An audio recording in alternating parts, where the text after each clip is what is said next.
Sure that the conditions for this services economy will continue to be the part of the incentives that the country provide to the investors and to the local companies to grow. Thank you. Thank you, Minister Mora. Vice Minister Kono, your career has really sat at the intersection of financial regulation, financial services, and the promotion of sustainable economic growth. You hinted in your opening about ongoing work in the G20, and we would love to get your thoughts on how increased international collaboration in the area of financial regulation can really help to promote sustainable economic development. Yes, thank you for that great question. And well, if I may try to link our work at the Financial Stability Board and elsewhere to the trade liberalization context or the trade liberalization negotiations that are ongoing.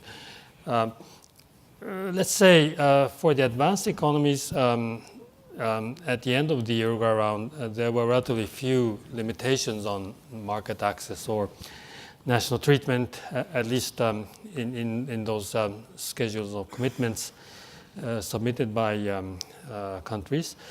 For the developing countries, there were certainly some limitations registered, but those commitments did contain either phase-outs or some objectives of further liberalization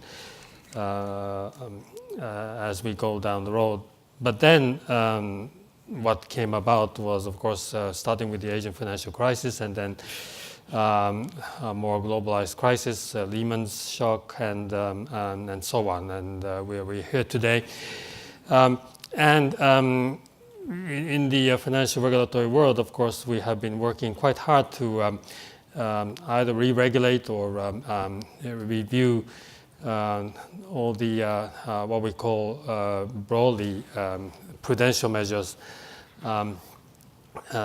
strengthen them, and to make for a safer, more resilient financial system. But then, what I would like to first emphasize here is that I think it is still very important to either confirm or to remind ourselves that for the financial regulatory community globally, regardless of the degree of development of their financial systems, we have a shared common interest in maintaining a global financial system, a global financial system that provides the necessary funds for growth and development across borders. In fact, our thinking is that, of course, so long as those prudential rules and proper supervision are applied consistently across jurisdictions, it is by itself an important element and a facilitator for financial services trade. Of course, we do very mindful of the various stakeholders, particularly the financial services industries, always reminding us that excessive regulation, that might be useful for building a more resilient financial system might actually be counterproductive if it would inhibit or limit, work as an impediment to the flow of funds across the economy, providing long-term finance to those that need the money to make investments in infrastructure and in development. So really the question is, in this global financial regulatory reform, we really need to correctly choose the right measures to apply and calibrate those measures appropriately so that we do not unduly restrict financial services trade and be ready to make adjustments if we find problems. And this is something that I wish to really emphasize today, of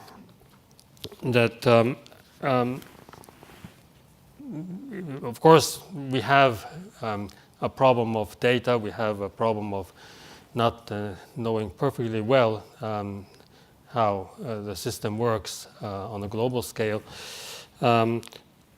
We can actually over-regulate or apply duplicative rules. The worst case is that across jurisdictions we can have different rules applying to the same activity, or for a cross-border transactions you can easily imagine a case in which one jurisdiction applies the rule and then the other jurisdiction applies another rule, and those rules are inconsistent, or if you try to comply with the rules of one jurisdiction, you'll find yourself in infraction of the rules of the other jurisdiction. And so we have to avoid that inconsistency. We also have to calibrate this rule correctly so that any requirement with the intention of strengthening the financial system and make for a safer capital market or financial market on a global scale might unintendedly hinder cross-border financial services trade and cross-border capital flows. That also means that, of course, there may be a temptation that some jurisdictions might want to use prudential measures as a means of effectively protecting their markets or protecting their financial services industries. And the global financial crisis could have given a certain, what's the right word, room for excuse. But we have to keep watch on such temptations. And,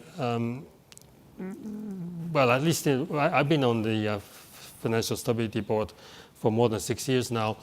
I haven't really heard direct intentions expressed by my colleagues of trying to protect their domestic industries or markets over and above any interests of maintaining a functioning global financial market or a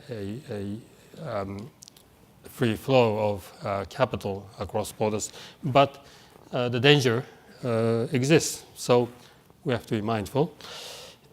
And this last bit is really somewhat of a personal idea, but up to now in this global financial regulatory reform, we have what we call a mechanism of implementation monitoring, that is, monitor how jurisdictions are implementing those rules and standards that we have agreed upon at the Financial Stability Board or the Basel Committee or IOSCO in securities, IIS in insurance. And those peer reviews actually have been effective in urging jurisdictions to apply rules on a timely basis and in a consistent manner, I mean, to the extent possible.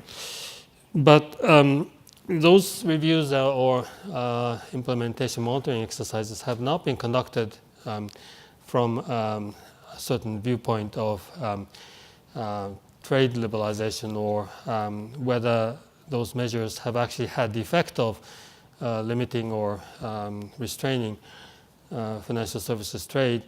And maybe in the context of TISA or any other agreement, we may be able to build a framework or mechanism that will at least keep us collectively from causing unintended and unnecessary side effects of the regulatory reform that we are undertaking. Now, the good news is that probably in this whole vast exercise of international global or international financial services regulatory reform, we have come to a stage in which a lot of the rulemaking has been done, or at least standards have been agreed upon, and we're now focusing more on implementation. Now, then this is the moment that we should think about consistent implementation and also be mindful of the collective or cumulative effects of the reform on our ability to have a well-functioning financial system to finance growth and development. Thank you, Vice Minister. We're now lucky to have both Ambassadors Punk and O'Sullivan here to give us a perspective of TTIP. But before we turn to TTIP, Michael, can you give us a sense of how preparations are going for the next WTO Ministerial Conference, MC10, in Nairobi? I think oftentimes it's very easy for people to sort of be Debbie Downer on the WTO and forget that it really is the primary mechanism for multilateral trade liberalization. And as we approach Nairobi, it would be good to get your perspective on how things are going and what the expectations are and anything you'd like to share on that. And then if you have some comments on TTIP as well, we'd obviously love to hear those too. Sure. Well, to start off with a more hopeful statement about the WTO, I think we are excited about lots of things that are happening in Geneva. And I mentioned before the significance of TISA, which is a Geneva-based negotiation, although it's not a WTO negotiation. And likewise, there are many plurilateral discussions, less than the full participation of all of the parties in Geneva, but these plurilateral configurations that are showing lots of hope. But what we really want out of the WTO is a vibrant, dynamic forum where stakeholders from all of the members of the WTO can take their problems to fix them. That's what we're after. And so that's the context in which we're looking at the Doha round right now, and that's the context in which we're looking at Nairobi and what we need to do. In a room here filled with a lot of business people, and so I'll speak metaphorically. Imagine you were confronting a large problem in the year 2001, and you devised a business plan to fix it.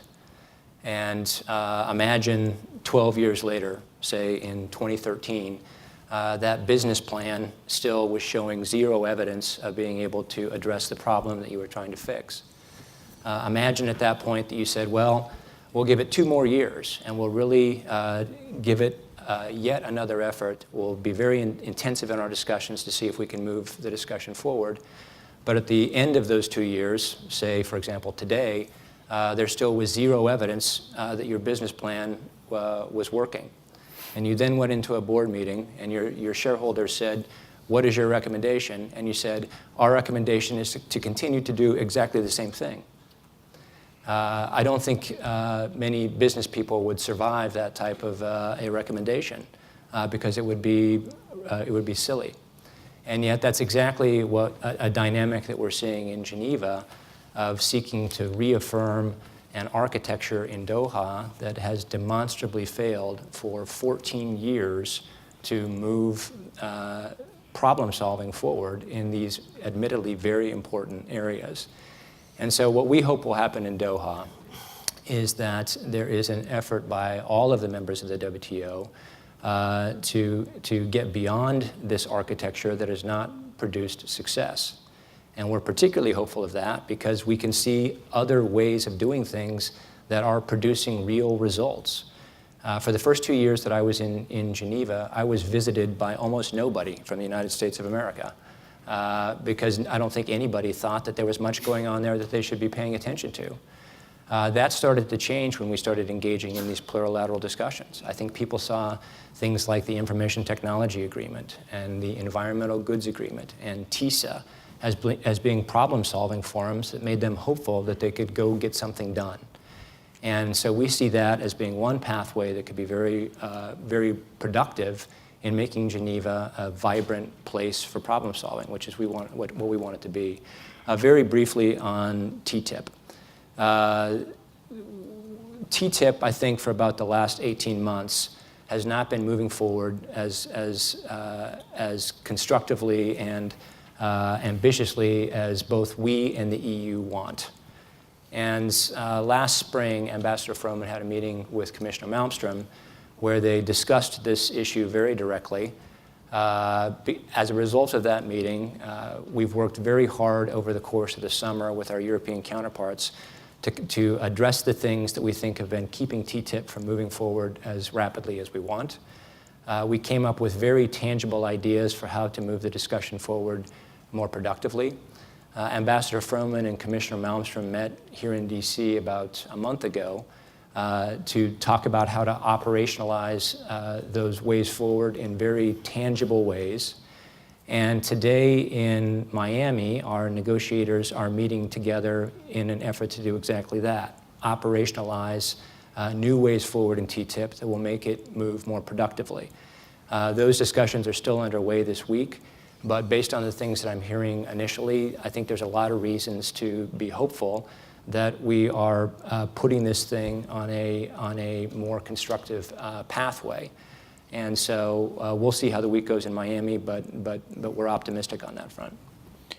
David, on TTIP, so the U.S. and the TPP partners concluded TPP. It would be interesting to get your perspective on how the conclusion of TPP, if at all, will affect TTIP, and if so, in what way?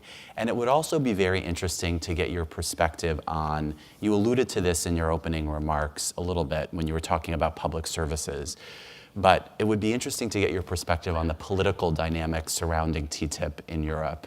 We here in Washington always are, so internally focused on how do we get trade agreements through our own political process. But it would be interesting to get your perspective, particularly as we see, at least in the paper, growing opposition to TTIP in certain member states and amongst many civil society groups. So we'd love to get your perspective on that. Sure. Well, firstly, on TPP, I mean, look, it's great news, and congratulations to the US and the 11 partners for achieving that outcome in Atlanta. We haven't seen the text yet, so like any good trade negotiator, I'll reserve my position until I see it, but I'm sure there's lots of good stuff in there. And I think the important thing is it gives momentum. I mean, this is, we need actually to achieve things in the trade agenda because we've had slow progress on Doha. We've each been concluding. I mean, we've just concluded with Vietnam. We're actively engaged with Japan. But I think every successful outcome to a trade negotiation adds momentum to every other trade negotiation. So I think it's positive news. We look forward to seeing the text. There may be things in there which are interesting for in other contexts, or maybe not. I don't know. We'll have to see. But we also hope that this can be taken forward politically here in the U.S. As quickly as possible, because you've put in such an effort to get trade promotion authority. And I think this is all, this is all positive and adds momentum. On the politics of TTIP, well, I mean, I could speak at great length, but I don't think you want me to. It is curious. I mean, one of the comforting things of being a European trade negotiator, at least when I was doing it, was that actually there was a very broad consensus in Europe about the benefits of free trade. And actually, we never had major controversy over trade agreements. I mean, yes, we had, the automobile industry pursued me almost to death over the deal with South Korea.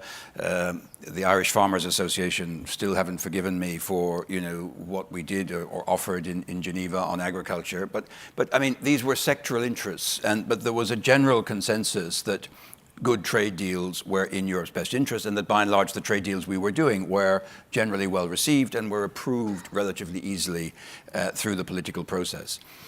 TTIP seems, for some reason, to have sort of touched a nerve, which I've never seen before, in terms of at least civil society. I mean, the nearest thing I've seen, because one of the last things I did for the European Commission as Director General of Trade, and I'm sorry about this, was to negotiate ACTA with Miriam Sapiro in Tokyo, actually, was where we did it. And it was the only case of a trade arrangement that ultimately failed to get ratified when the European Parliament rejected it. And you all know the story of that. It was the massive mobilization of the blogosphere and civil society and people attributing to ACTA qualities or defects which it certainly never had. But we lost the battle. I mean, we have to be honest. We lost the battle for public opinion. TTIP also had elements of that in it. When you go on the internet now, I mean, I only have to do a tweet about TTIP, and I can tell you, I get 1 or 2 retweets and favorites from some people, but I get about 10 people telling me, you traitor to the European people, you are selling us out. I mean, there is a massive world out there highly critical of TTIP. Firstly, I don't think that this reflects actually the center of gravity of European opinion. If you look at the Eurobarometer polls, which are polls the European Commission regularly does on European public opinion across all our member states, there's consistent positive support for TTIP. It runs about 58% on average across all of Europe, much higher in some countries. And in Germany, as we know, and Germany is not the least important part of the European Union, it's 50-50. Germany and Austria in particular are the 2 countries where it's 50-50. And we saw just the other day several 100,000 people turning up to protest. I mean, my question to these people, and I'm fairly robust in my defense of free trade and future agreements, is to say, how can you be against something which isn't even negotiated yet? I mean, are you against it as a matter of principle, or are you against it because what it will do? And then they say, no, it's going to force us to change our food safety standards. It's going to force us to, American corporations are going to dictate what we can do in public. And I say, listen, if that's TTIP, where can I sign to be against it? Because we're not going to do any of these things. It's not in our mandate. It's not in the mandate of Mike Froman. It's not what we are trying to do. We're extremely explicit about this. But I think, unfortunately, we're going to have to carry this burden of this perception. We have tried to address it also through greater transparency, and I think this has helped a little, though, of course, the problem with transparency is no matter how much you do, people always say you haven't done enough because they still suspect that you're still hiding some other document that's not on the web. So it's a kind of endless process. But I think we have at least shown that we are willing to be as transparent as possible, because I do think, and I think you're going to face the same situation here, and indeed you have, I think, some obligations to come forward under TPA on transparency. I mean, this is also a debate you're having here in the United States, and the minister from Costa Rica mentioned it. I mean, I think the days when we could negotiate trade deals completely behind closed doors to our great convenience as trade negotiators, because that's what we prefer, let's be honest, are gone. And we're going to have to embrace a greater degree of transparency if we're going to bring people with us.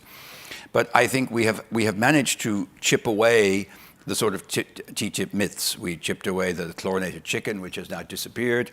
I think we are successfully dealing with ISDS, which, as you know, was a major issue of controversy. And, we've had to do big battle. We had a public consultation. Now we've come forward with how we think we can sort of genetically modify the traditional ISDS clauses in bilateral investment treaties for new investment treaties.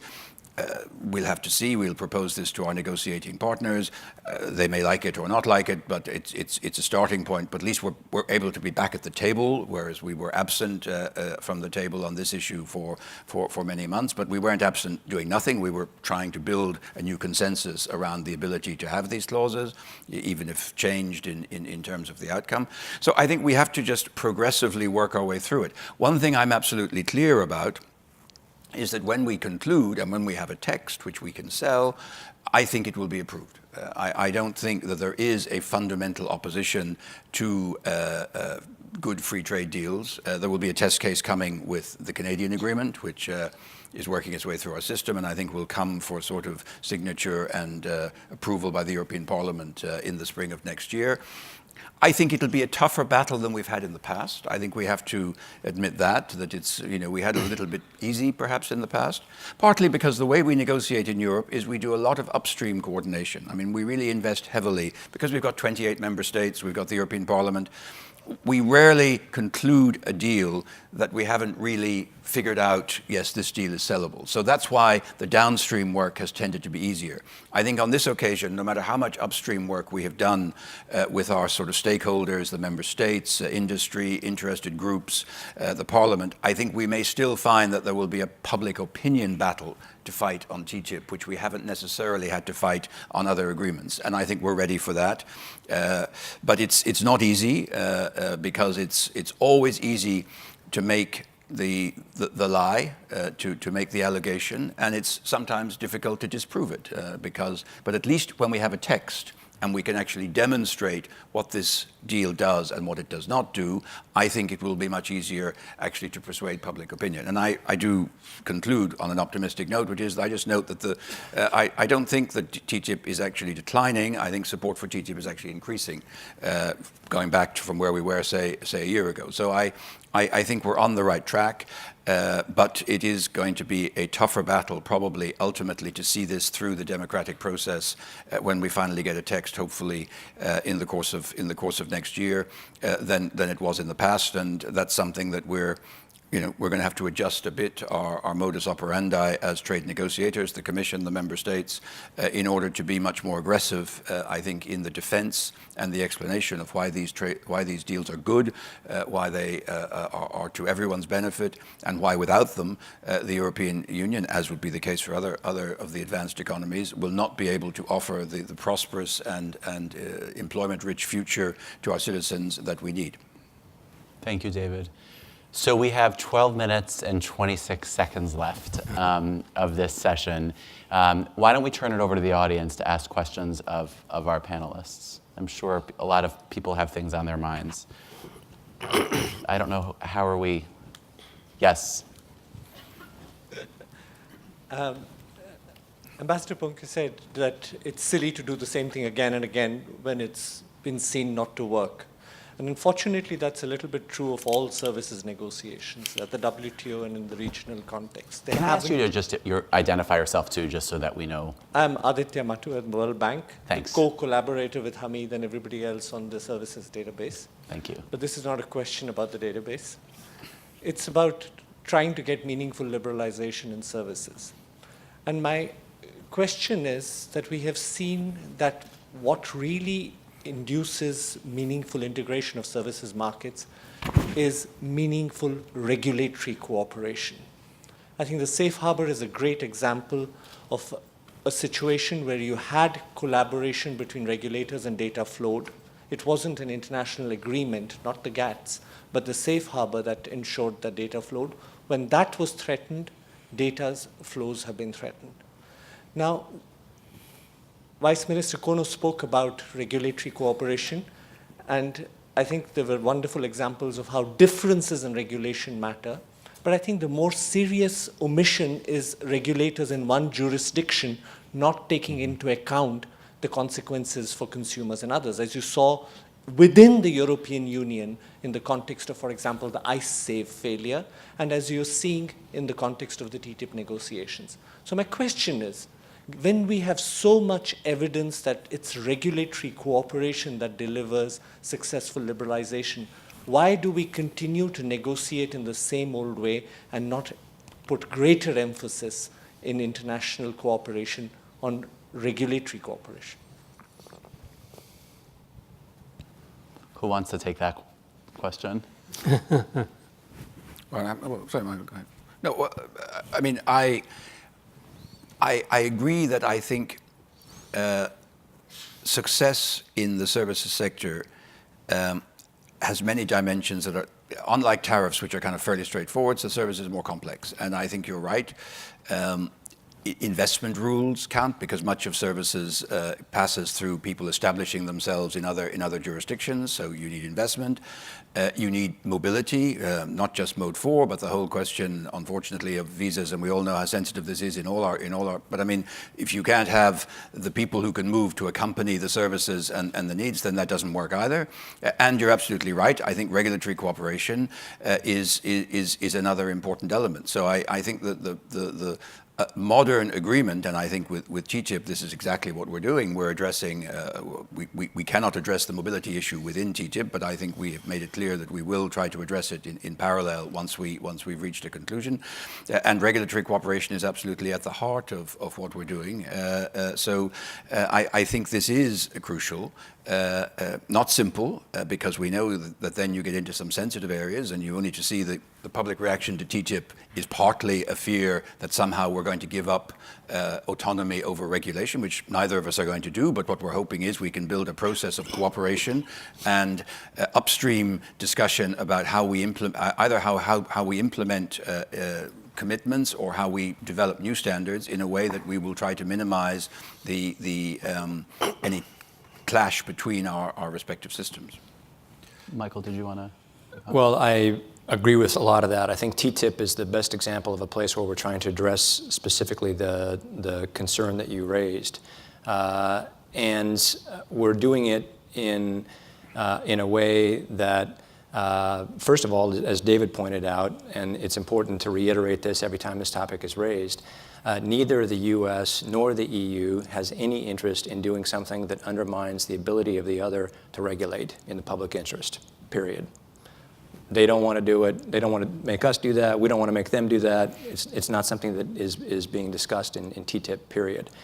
That said, we do think that in addressing the problem that was raised, that it would be very good for the U.S. and for Europe if each of us had transparency in how the other is regulating, if each of us had the ability to participate in the process when the other is making rules that have implications for each of us, for example, by putting in comments about the transatlantic implications of a regulation.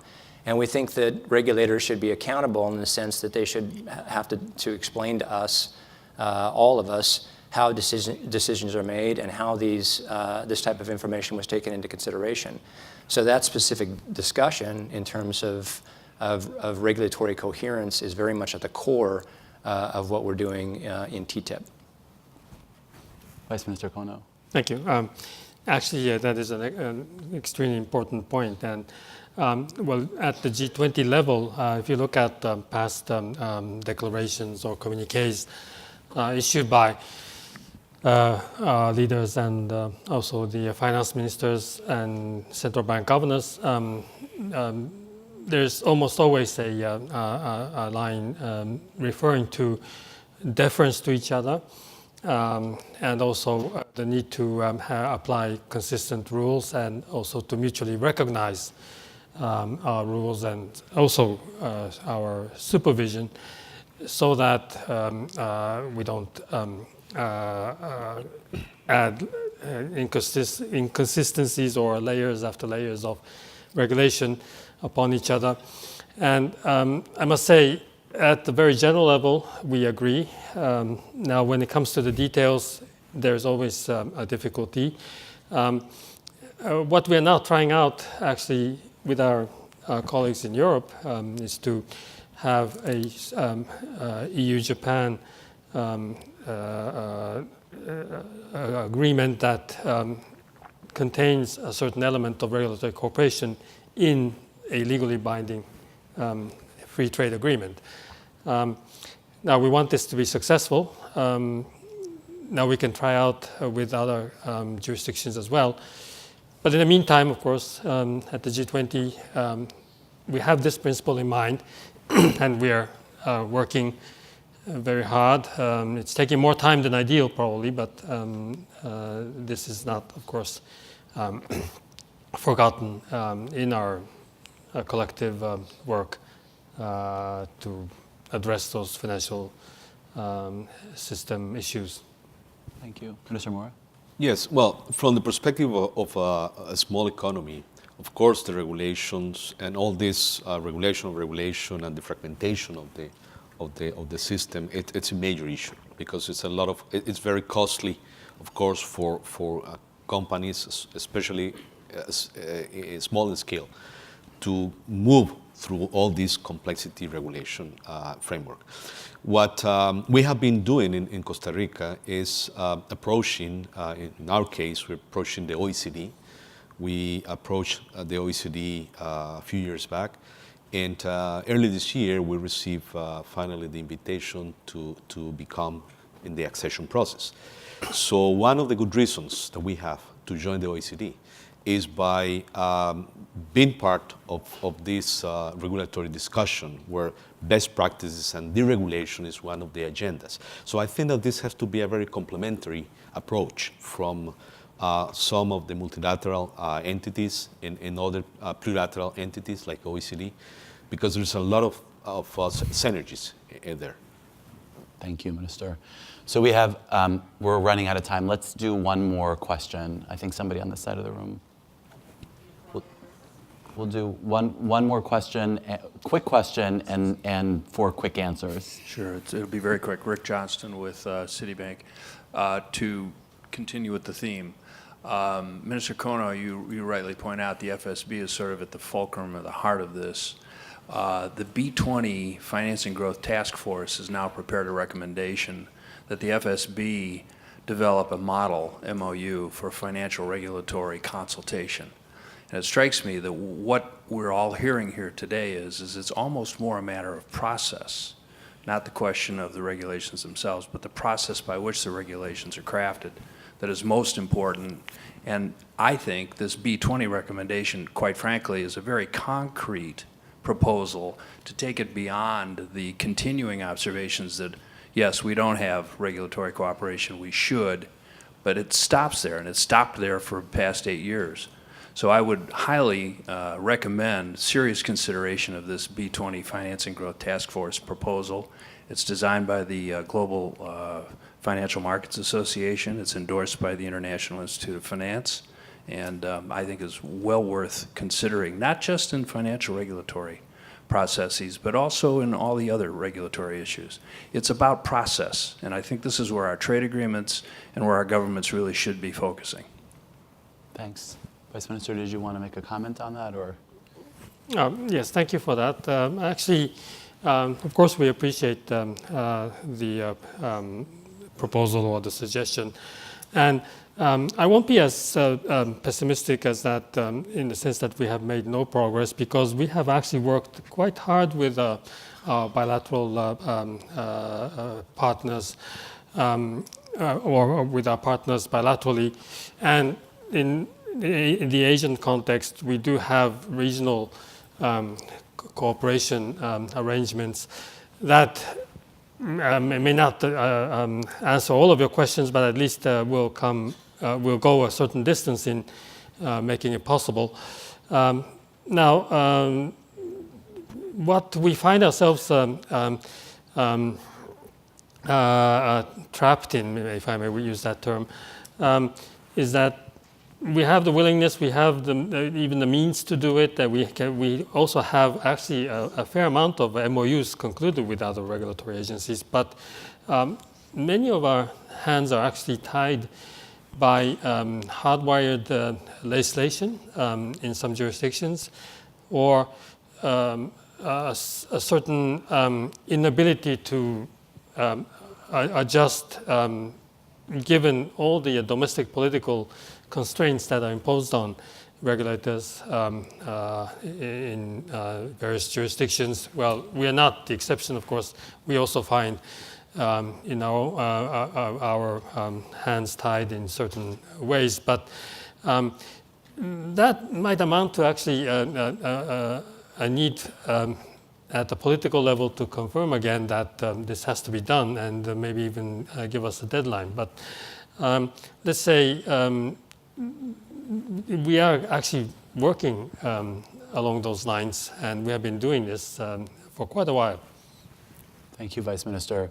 That's all the time we have. Let's thank the panelists for traveling far and wide to be here today. And thanks to CSI for putting together, as usual, a great event. Okay.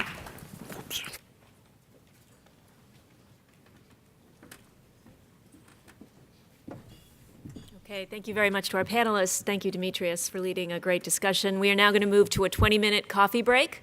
So we just ask everybody to please be back in your seats by 11:20 so we can resume the program. We've got just one more panel before we break for lunch. So enjoy the break.